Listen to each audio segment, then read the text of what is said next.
Yes, sir. Welcome back, everybody. Here to talk about some more awards tonight. Tonight, we're going to focus on the Defensive Player of the Year predictions this year. Historically, this is an award, really recent history. It is slanted towards pass rushers. We have seen most of the recent winners have been pass rushers, other than, to my understanding, Pat Surtain 2 years ago, and then in 2019 you had Stephon Gilmore win.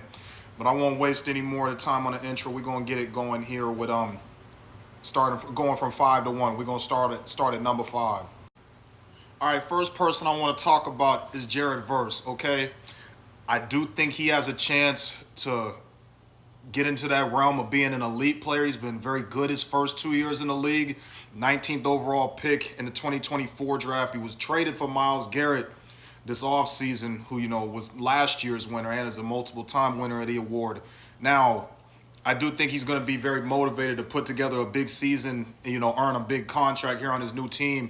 The reports from Browns campers that his energy has been very infectious to the team, and he should bring, it's going to be a drop off from Myles Garrett, but it shouldn't be too steep of a drop off if he can, up his level of play. Now, he is mainly a power rusher. He's famous on the internet for, not having a big assortment of moves and, finesse wise, but he's very powerful. He's strong in the run game. He hits the quarterback, top 5 in QB hits last year.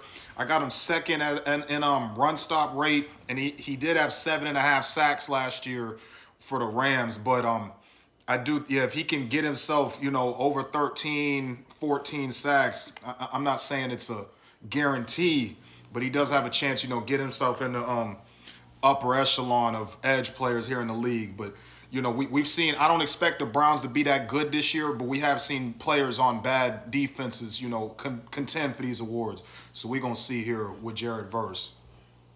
Kyle Hamilton is next, and this guy is this guy is one of them ones, bro. This guy lines up everywhere in the formation. He can do literally anything you ask of him on a football team, and he's getting Jesse Minter, one of the best minds in the sport, to coach him now. So I do expect him to raise hell on defense this year. He does, last year I got him at 105 tackles, 7 TFLs, another first team All-Pro. So this guy has been elite player the last 3 years, really ever since he stepped into the league.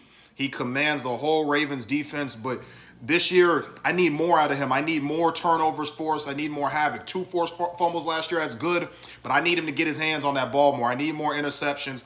I do think he can get his name in that running for Defensive Player of the Year this year. Last year, the way Jesse Minter used Derwin James, ridiculous. He moved him all over the field, linebacker, corner, in the slot. I expect more of the same here this year, and Kyle Hamilton might even be better suited for a lot of what Jesse Minter wants to do here, okay?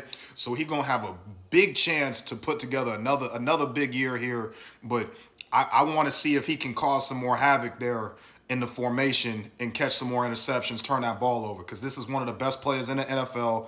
He's a big player. He's a matchup. There are really no bad matchups for him. He can guard, he can blitz, he can tackle. So he can play the deep. If he needed to play deep safety, he can play deep safety. So this guy is really special, and I'm expecting him to do what he has to do here this year and get his name. Try and go get some awards this year. This is the man right here, yo. We know who this is. I don't need to do a long intro on this guy. This guy is from what I'm seeing, it looks like he's a 7-time All-Pro. He's been All-Pro the last 6 years in a row. Is some sort of the other. 2 out of the last 3 Defensive Player of the Years. He just broke the sack record with 23 sacks last year, and did it pretty easily. I'm gonna be honest with you. This guy is a problem. Myles Garrett is an issue. There's no solving this. There's no solving this equation with Myles Garrett. He's gonna beat the shit out of you every game. And every snap it's relentless. Now he's here on a new team. Obviously the Rams felt like they needed to get better at this position after what happened in the NFC title game. So they go out and trade a first round pick and Jared Verse and some more picks to go get Myles Garrett, okay? This guy he can line up in a wide 9. He'll get in that. He'll get in the 5 technique, and he's going to beat the tackle. It doesn't matter if you help with the running back or the tight end. He's still going to hit the quarterback. He's still going to force fumbles. He's still going to get sacks. This guy is crazy, bro.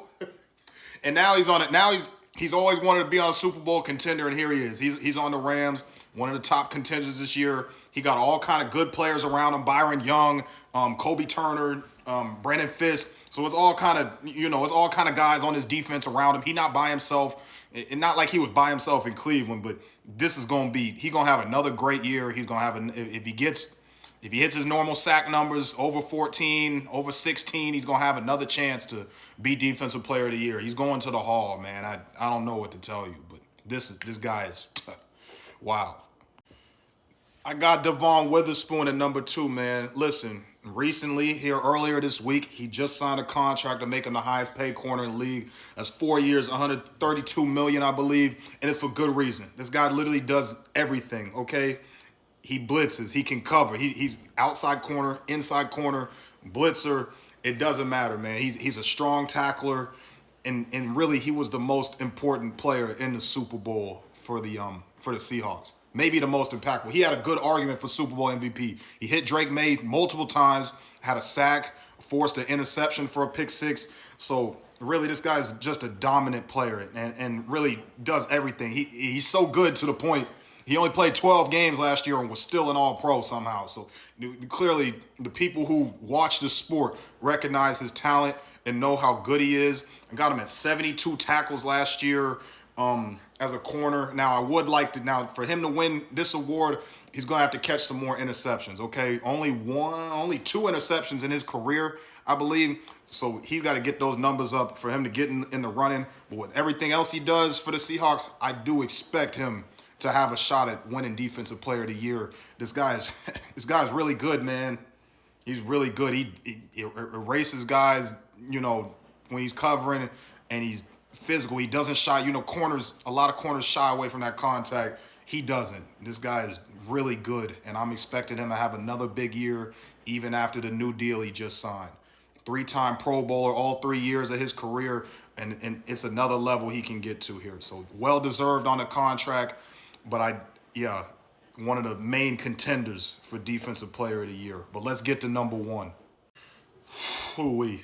This guy right here, Will Anderson, excuse me. This is literally a relentless pass rusher. Literally one of the most frightening players I've ever seen my team have to go up against, and I'm just happy that we survived the game. This guy is already an All-Pro first team last year for the first time in his career, okay? Pro Bowler 2 or 3 years, 12 sacks last year. I got him at 20 TFLs. And in the playoffs, he upped his game another level, okay? 3.5 sacks in 2 games. 3 forced fumbles, was everywhere on the field. This guy's motor it literally does not stop.